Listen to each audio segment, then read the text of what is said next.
জাতীয় সংসদ নির্বাচন, যেটা 17 বছর হয়নি সঠিকভাবে। তো যাই হোক, আগামীকাল ভোটের ভিতরে যে আরেকটি গুরুত্বপূর্ণ ভোট, সেটা হচ্ছে গণভোট। তো গণভোটটা কেন হয় সেটা আমি একটু বলি।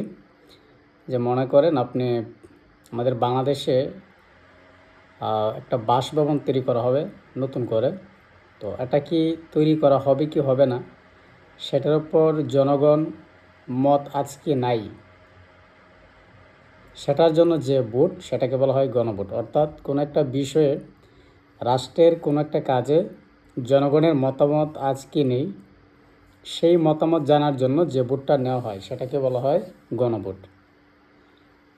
তো অনেকেই মনে করেন গণভোটের পক্ষে বিপক্ষে। আমি সবগুলো দেখলাম, আমার হচ্ছে যে এখন বিপক্ষের কোনো কারণ থাকতেই পারে না। তো বর্তমান বাংলাদেশ সংবিধানে যে সমস্ত বিষয়গুলো লিখিত আছে, যে কিভাবে চলবে, সেটার উপরে ভিত্তি করে কিন্তু গণভোটটা এখন হয়েছে। যে এখন বর্তমান বাংলাদেশ যে সংবিধানে যা যা আছে ওইভাবেই চলবে, নাকি আরও কিছু পরিবর্তন হবে। এই পরিবর্তনের জন্য হচ্ছে হা ভোট, আর যদি পরিবর্তন না হয় সেটার জন্য হচ্ছে না ভোট। যদি আপনি না ভোট দেন তাহলে কোনো ধরনের পরিবর্তন বা চেঞ্জ করা হবে না। যদি হা ভোট দেন, আর যদি হা ভোটের সংখ্যাটা বেশি পড়ে, তখন সেটা পরিবর্তন করা হবে। এবার আসি কোন কোন বিষয়ে হা ভোট দিলে কী হবে। এক নম্বর দেওয়া আছে যে তত্ত্বাবধায়ক সরকার, যেটা আমরা জানি যে নির্বাচন হলে যে তত্ত্বাবধায়ক একটা সরকার থাকে। এই তত্ত্বাবধায়ক সরকার নির্বাচন কমিশন, সরকারি কর্ম কমিশন, পিএসসি গঠনে সরকারি দল বিরোধী দল একত্রে কাজ করবে। তত্ত্বাবধায়ক সরকার গঠন করতে গেলেও সরকারি দলটা বিরোধী দলের সাথে তারা একত্রিত হয়ে এটা করবে। মানে একটা তৃতীয় পক্ষ যেটা করি, যে আমরা একটা ডিল করলে, বিজনেস করলে দেখা গেছে তৃতীয় একটা পক্ষ থাকে, তো ওইটার উপর ভিত্তি করে আমরা কিন্তু ডিলটা করি না। তো এটাই মূলত হচ্ছে এখানে বোঝাচ্ছে, তার মানে হচ্ছে এটা রাইট। 2 নম্বর দিয়েছে সরকারি দল ইচ্ছে মতো সংবিধান সংশোধন করতে পারবে না। এটা গুরুত্বপূর্ণ বিষয়।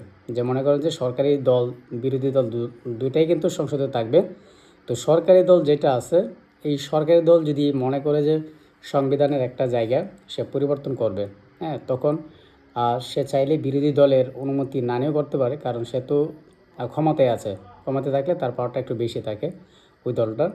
তো এই জন্য বলা আছে যে সরকারি দল ইচ্ছে করলেই সংবিধান সংশোধন করতে পারবে না, পাল্টাতে পারবে না, ঠিক আছে, বা পরিবর্তন করতে পারবে না। 3 নম্বর, সংবিধানের গুরুত্বপূর্ণ পরিবর্তনের ক্ষেত্রে গণভোটের বিধান চালু হবে। সংবিধানের যদি কোনো একটা কিছু পরিবর্তন হতে হয়, অবশ্যই সেটা গণভোট আবার নিবে। ধরুন দেশে আবার আরেকটা বিষয়ে সরকার চাচ্ছে এটা পরিবর্তন করার জন্য, তখন অন্য নির্বাচন হোক বা না হোক, গণভোটটা নিবে ওইটা করার জন্য, মতামত নেওয়ার জন্য। পরে আছে বিরোধী দল থেকে ডেপুটি স্পিকার এবং গুরুত্বপূর্ণ সংসদীয় কমিটি সমূহের সভাপতি নির্বাচিত হবেন। এটা অনেকটা ভালো। দেখা গেছে একটা সংসদে সরকারি দলের কিন্তু পাওয়ারটা বেশি থাকে। এই জন্য যদি বিরোধী দলগুলো থাকে, তাদের থেকে একজন ডেপুটি স্পিকার, এই স্পিকারটা লাগে।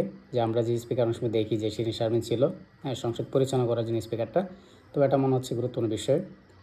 তারপর আছে যত মেয়াদি হোক কেউ সর্বোচ্চ 10 বছরের বেশি প্রধানমন্ত্রী থাকতে পারবেন না।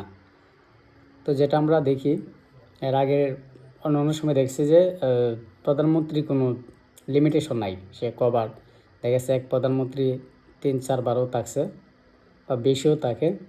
তো এটা একটা লিমিটেশন করে দিছে যে যে কোনো প্রধানমন্ত্রী সে 10 বছরের বেশি প্রধানমন্ত্রী থাকতে পারবেন না, ঠিক আছে।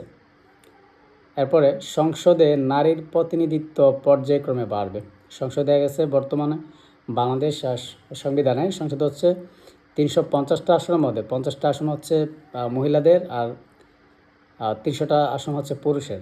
তো যদি এটা হয়, তো পর্যায়ক্রমে আস্তে আস্তে মহিলাদের সংখ্যা বাড়তে পারে। এটা বিভিন্ন বিষয়। এরপর যেটা দেওয়া আছে, ক্ষমতার ভারসাম্য প্রতিষ্ঠার জন্য পার্লামেন্টে একটি উচ্চ কক্ষ গঠিত হবে।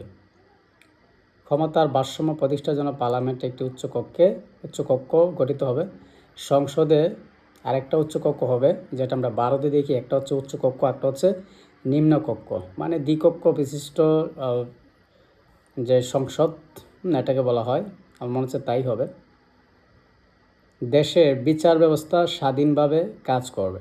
অনেক সময় দেখা গেছে বিচার ব্যবস্থা সবসময় জিম্মি থাকে, বিচার ব্যবস্থা স্বাধীনভাবে কাজ করতে পারে না। বিচার ব্যবস্থা শাসন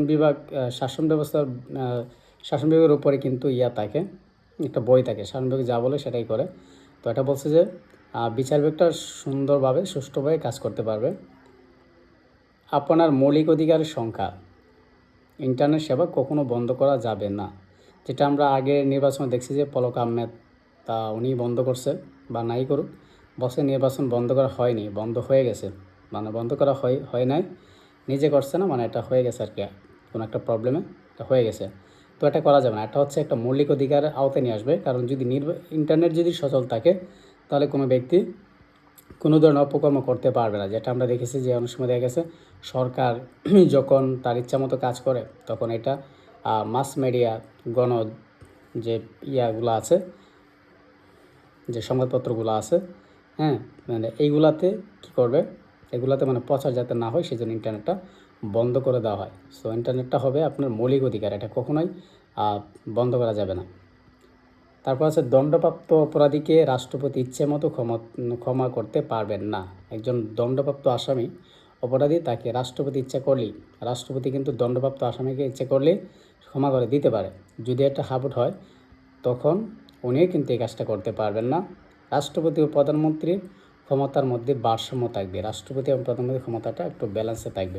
তো হচ্ছে মূলত বাংলাদেশে হাবুট কেন হবে, তা আমার মনে হয় সবগুলাই সবার জন্য ঠিক। এটা কিন্তু ভুল কোনো কিছুই না, যেটা খুবই ভালো হবে, যে বিরোধী দল থাকবে, সরকারি দল থাকবে, দুইটা ব্যালেন্স হিসেবে কাজ করতে পারবে।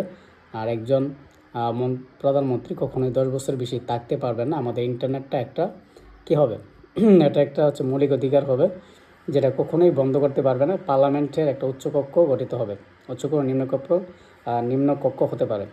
তো এই হচ্ছে গণভোট দিলে যেগুলো পরিবর্তন হবে, আশা করি আপনারাও বুঝতে পেরেছেন।